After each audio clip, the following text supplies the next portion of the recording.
წინას ვერ ვახერხებ, თუმცა უპირატესობა აშკარად უნდა ითქვას, რომ ჩვენი ნაკრების მხარეს არის, თუმცა აქ კოსოვოს ნაკრების მოთამაშეებმა კერძოდ მალუშ ჩერიმიმ შეძლო შეხვედრის მე-11 წუთზე გოლის გაატანა ილი მარზეკუს ძალიან კარგი მოქმედებების შემდეგ მარჯვენა ფლანგზე მე-11 ნომერმა მოასწრო მაინც აქ გადაცემის გაკეთება და მერე მალუშ ჩერიმი მითამაშა კარგად. არა უშავს, რა თქმა უნდა, ჯერ მთელი ნახევარი საათი წინ არის სათამაშო დროისა და პირიქით კოსოვოს ნაკრებმა შეძლო გოლის გაატანა. ეს არ იყო პირველ წუთებში გაატანილი გოლი, როდესაც კოსოვოს ჰქონდა გარკვეული უპირატესობა. ყავთაძე 1-1. გიორგი ყავთაძე ძალიან მალევე 1 წუთში ათანაბრებს ანგარის და ყველაფერი ისევ თავიდან იწყება. აბარა ყოჩა აქ გიორგი ყავთაძეს კიდევ ერთხელ განმეორებით უბრალოდ შანსი არ დაუტოვა მეკარის დამცველებს.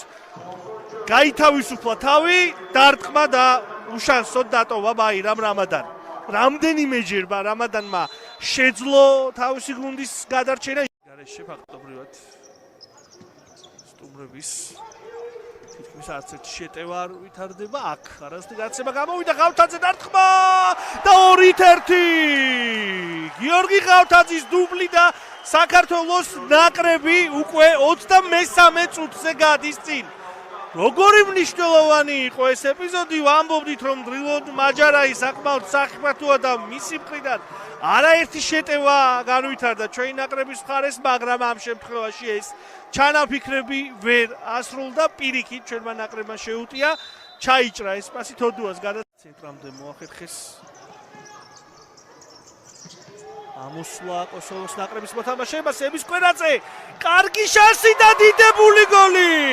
არჩილ სების კვერაძე გატანილი გოლის ავტორი 3-1 და ეს იყო იმ სიმშვიდის მომტანი გოლი, რომელიც ესე ძალიან სჭირდებოდა საქართველოს ნაკრებს.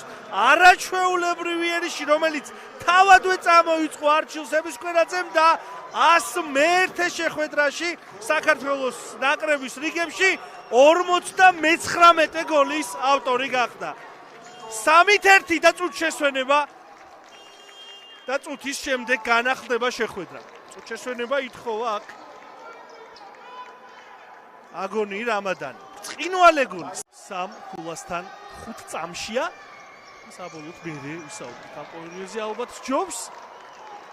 ცდება ახაც ბურთი ჩვენი ნაკრების კარს და შეგვიძლია ვთქვათ, რომ შეხვედრა დასრულებულია 3-1. 2026 წლის ევროპის ჩემპიონატის საკვალიფიკაციო ეტაპის მეინ რაუნდის პირველი ტურის მატჩი საქართველოს ნაკრებმა კოსოვოს ნაკრები დაამარცხა ანგარიში 3-1.